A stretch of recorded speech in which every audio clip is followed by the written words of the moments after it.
Time no longer. Chapter 12b. The Crusades. The Crusades had lasted 200 years. They had brought glory to many, infamy to others, and death to thousands. Once again mass murder had been committed in the name of religion. The Crusaders had displayed a rage seldom seen in human conflict. They not only killed, but they killed with vengeance and ferocity, celebrating the deaths of their foes. Despite their fervor, they carried also a strange sense of defeatism and doom. They longed for the chance to see the golden holy city of Jerusalem. On their arrival, they saw an old, hot, and dusty city, far inferior to the great cities of their own beloved Europe. The doom of the Crusader kingdom was fixed from the beginning, yet the glory and experience obtained there would not be traded by any who participated. The Crusades crystallized the resolve of these Christians. They would not ever let the flame of Christ go out. As for the Islamic world, the same result occurred. The Crusades crystallized their resolve in exactly the same manner. The result in Islamic fanaticism remains even today.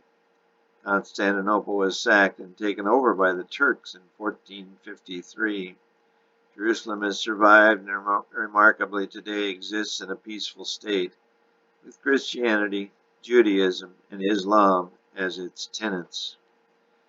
The failure of the Crusades ultimately was due to military problems. The enormous distance from military supply made any success extremely difficult. The enemy was also very determined and much closer to its supply depots. Despite the obvious evidence to the contrary, the public blamed the Pope. He was the strongest leader of the Latin world, but as with any leader, success brings prosperity, but with failure there will be an inevitable change in leadership. This change was gradual, met with severe resistance, but it took place nevertheless. The Pope and the papal government quickly realized this and took desperate measures to preserve their dynasty. Witness that it took half a millennium before their fall from grace at the hands of Napoleon Bonaparte. Pope Gregory IX began inquisitions against heresy. There were many executions. People were labeled as heretics if they did not conform.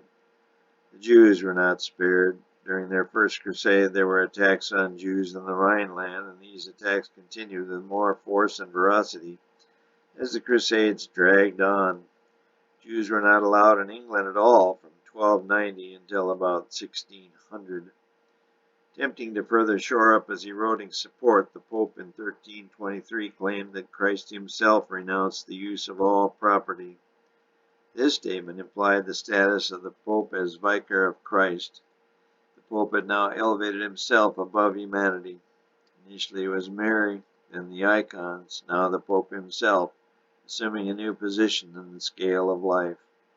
Later, other church hierarchy were positioned as higher-ups.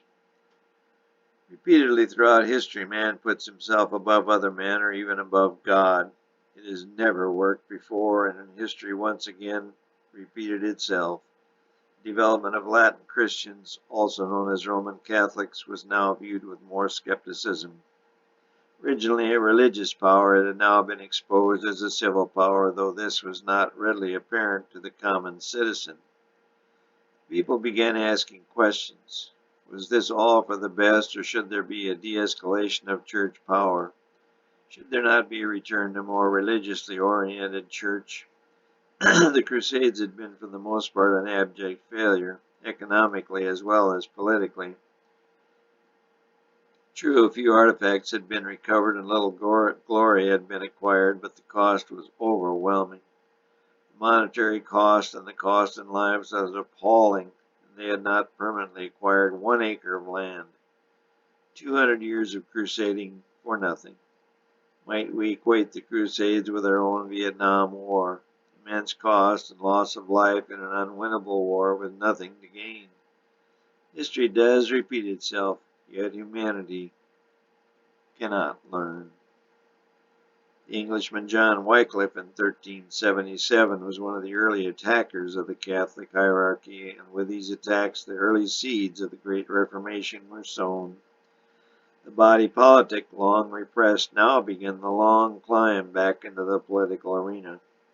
Henry VIII, King of England, was having marital difficulty with his wife Catherine of Aragon.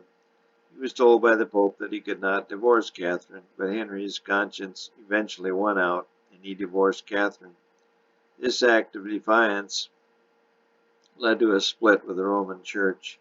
Subsequent to this act of defiance, and as a result of it, the Anglican Church of England was established. Pope Leo X, a Medici from Florence, Italy, kept the resistance to change in the Roman Church. He was less interested in reform and more concerned with a decreased cash flow. He was a patron of the arts and great artists, namely Michelangelo and Raphael. His prime interests included completing the building of St. Peter's Church in Rome. He saw it as being a worldwide symbol of legitimacy and longevity for the Roman Catholic Church. He was very anxious to complete this work before the Reformation got into full swing, an event he knew would come to pass.